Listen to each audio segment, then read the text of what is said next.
je suis très heureux d'accueillir à mes côtés. Merci infiniment, Monsieur le Président. Monsieur le Président, mes chers collègues, la Commission des affaires sociales se réunit, comme cela vient d'être dit par notre Président aujourd'hui, pour démarrer l'examen en première lecture du projet de loi relatif à la lutte contre les fraudes sociales et fiscales. Alors que le projet de loi initial comptait 27 articles au dépôt sur le bureau du Sénat, le texte dont nous sommes saisis a déjà été considérablement enrichi par l'adoption de nombreux amendements par nos collègues sénateurs lors de son examen en première lecture, puisqu'il compte aujourd'hui 76 articles, dont 26 ont été délégués en commission des finances, puisqu'il concerne plus particulièrement la partie fiscale. C'est donc un texte important pour le nombre de dispositions législatives qu'il comprend et par l'enjeu que nous mesurons tous à quelques heures de la fin des débats et du vote du projet de loi de financement de la sécurité sociale pour 2026. Le constat est simple. Alors que notre modèle de financement de la protection sociale fait face à des enjeux inédits de soutenabilité qui justifient d'importants efforts de la part de tous nos concitoyens, la fraude est en augmentation et constitue une lourde atteinte au principe de solidarité, au fondement de notre modèle social. Elle alimente un sentiment d'injustice de ceux qui, bien entendu, respectent les règles. De quoi parle-t-on? Une fraude aux finances publiques est une irrégularité ou une omission commise de manière intentionnelle, j'insiste sur ce point, au détriment des finances publiques, qu'il s'agisse de la fraude sociale, fiscale, douanière ou encore aux aides publiques. Il ne s'agit donc pas de simples erreurs ni de difficultés administratives, mais bien de comportements organisés ou délibérés qui fragilisent l'adhésion à l'impôt et aux cotisations. Je ne vais pas m'attarder sur les chiffres, mais retenez simplement que le montant des fraudes détectées a plus que doublé entre 2020 et 2024, passant de 9 à 20 milliards sans que l'on parvienne à recouvrer l'intégralité des fraudes détectées. Derrière ces montants, ce sont des prestations qui ne vont pas à ceux qui en ont réellement besoin, mais aussi des recettes qui manquent pour financer nos hôpitaux, nos écoles, nos retraites.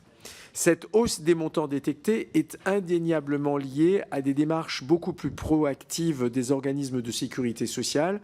J'avais pu constater lors des travaux de la commission d'enquête sur la fraude, sur la lutte contre la fraude aux prestations sociales de 2020, que la question de la fraude était inégalement appréhendée par les différents organismes sociaux. Depuis, je me réjouis de constater un certain nombre d'avancées, notamment au fil des projets de loi de financement de la sécurité sociale successifs, afin de renforcer les moyens de lutte contre la fraude. Il est important aujourd'hui de continuer à adapter les dispositions législatives permettant d'organiser la lutte contre la fraude. C'est la raison pour laquelle ce texte poursuit une triple ambition annoncée par le gouvernement: mieux détecter, mieux sanctionner et mieux recouvrer. D'abord, il s'agit d'améliorer le partage des informations pertinentes entre les administrations. Cela doit passer par une extension du droit de communication entre les organismes afin de détecter les incohérences dans les déclarations, qu'il s'agisse de domiciliation fictive, de revenus non déclarés ou encore d'activités dissimulées. Cela nous permet également de sortir du système déclaratif, identifié comme un facteur de fragilité de notre système social. Les échanges d'informations entre organismes déjà bien développés doivent être davantage sécurisés juridiquement. L'ouverture d'un droit d'accès aux données patrimoniales et fiscales aux organismes de protection sociale et aux départements, prévu à l'article 2, y contribuera à n'en pas douter, de même que l'article 5, issu d'un travail collaboratif entre la direction de la sécurité sociale et les différentes fédérations des organismes complémentaires d'assurance maladie.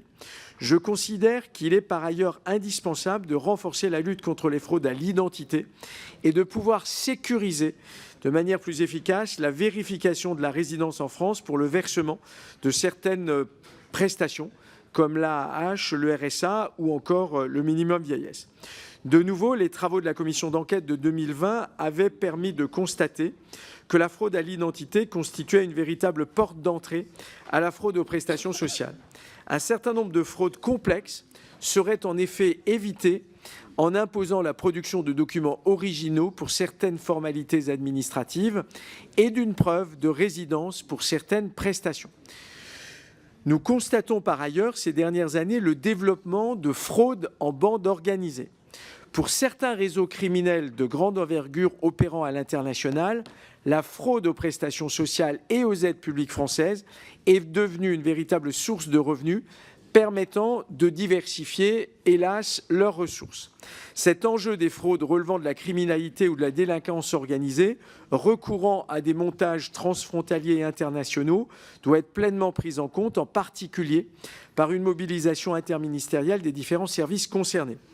Il faut aussi s'attaquer à la fraude des entreprises qui représente près de 60% du manque à gagner dû à la fraude. On ne parle pas ici d'erreurs de bonne foi, mais bien d'actions délibérées d'une minorité d'entreprises qui pratiquent la sous-déclaration ou encore le travail dissimulé. Il est essentiel de renforcer les prérogatives et les pouvoirs des inspecteurs en charge du contrôle, de simplifier leur action et d'adapter le régime de responsabilité des maîtres d'ouvrage et donneurs d'ordre à la réalité du recours massif à la sous-traitance qui neutralise en pratique la mise en jeu de la solidarité financière aux dettes du débiteur. Je salue ici les avancées permises par les dispositions de l'article 21 qui instaure la procédure de flagrance sociale et l'article 22 sur le devoir de vigilance du maître d'ouvrage à l'égard du sous-traitant qui amélioreront notablement les outils dont nous disposons pour recouvrer les dettes de ces fameuses entreprises dites entreprises éphémères qui prospèrent en organisant leur propre insolvabilité. Dans le champ spécifique de l'économie des plateformes, l'article 8 renforce également les obligations de vigilance des plateformes de VTC sur la réalité de l'activité de leurs chauffeurs et la régularité des exploitants qu'elles mettent en relation en assortissant ces devoirs de contrôle de sanctions administratives. Ensuite, pour gagner en efficacité dans les sanctions et s'assurer ainsi que la fraude ne paie pas, je suis favorable à adopter une logique pragmatique en limitant le recours aux sanctions pénales aux infractions les plus graves et en développant davantage le recours à des sanctions administratives dès lors que les faits sont avérés.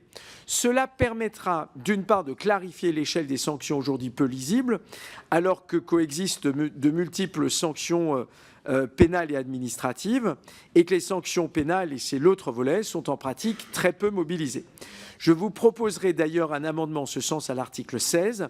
L'article 17 qui propose de cumuler les pénalités financières et les sanctions conventionnelles à l'encontre d'un professionnel ayant fraudé va également dans le bon sens. Enfin, je tiens également à souligner que ce projet de loi s'inscrit dans un contexte de forte activité législative en matière de lutte contre la fraude. C'est ainsi que la loi Cazenave contre toutes les fraudes aux aides publiques a été adoptée au mois de juin dernier et certains articles que nous allons examiner se trouvaient à l'identique dans le projet de loi de financement de la sécurité sociale, ce qui soulève, il faut bien le dire, des questions d'articulation entre le texte PLFSS d'une part et ce texte d'autre part. Notre responsabilité comme rapporteur, mais aussi comme commission, sera donc de veiller à la cohérence d'ensemble de ce dispositif législatif afin d'éviter les doublons, les contradictions ou les effets de bord pour les acteurs de terrain. Nous devons donc bien garder à l'esprit, pendant nos débats, que nous allons parfois être amenés à proposer des évolutions législatives d'articles de loi qui n'ont encore jamais été mise en œuvre, faute de décret d'application. C'est la raison pour laquelle je serai vigilant en tant que rapporteur au juste équilibre entre l'objectif de lutte contre la fraude et la stricte nécessité de l'accès aux données personnelles ou de l'encadrement des libertés individuelles que nous consentirions pour atteindre cet objectif. Il nous faut également garder à l'esprit le fait qu'en matière de fraude sociale, beaucoup peut être fait au niveau réglementaire, voire par l'adoption de bonnes pratiques au sein des organismes. Nous devons donc veiller à ne pas céder à la tentation de la surlégislation en intervenant uniquement lorsque la loi constitue le vecteur indispensable de la mesure que nous souhaitons porter. Mes chers collègues, ce projet de loi nous offre l'occasion de rappeler une exigence simple. La lutte contre la fraude n'est pas dirigée contre les bénéficiaires légitimes de notre protection sociale. Elle est au contraire la condition de sa pérennité et de son acceptabilité. C'est dans cet état d'esprit, mais aussi de responsabilité et de mesure, que je vous proposerai d'aborder l'examen des articles. Je vous remercie pour votre attention. Merci, Monsieur le Président.